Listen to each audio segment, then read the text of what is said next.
অনেক কয়দিন হয়ে গেছে বাবার বাড়ি এসেছি, তাই ভাবলাম তোমাদের সঙ্গে একটু শেয়ার করি। দেখো, সকালবেলা ঘুম থেকে উঠে আমার ছেলে আমার মায়ের কোলে উঠে বসে আছে আর কোল থেকে বলছে নামবে না। আর তোমাদের বাচ্চারা এরকম বাবার বাড়িতে গেলে কার কাছে বেশি থাকে আমাকে অবশ্যই জানিয়ে তো।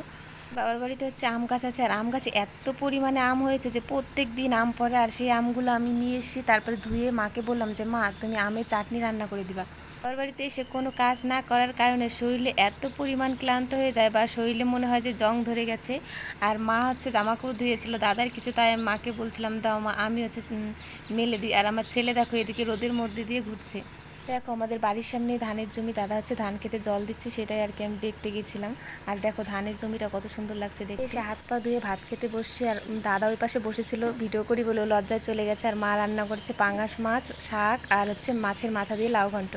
ভিডিওটা হচ্ছে পরের দিনকারের ভিডিও, কাকা বাড়িতে গিয়ে দেখো সবাই খেতে বসছে। আর তোমরা রান্নাঘর দেখে কেউ খারাপ কমেন্ট করো না, কারণ গ্রামে মধ্যবিত্ত পরিবারে এরকমই বাড়িঘর হয়।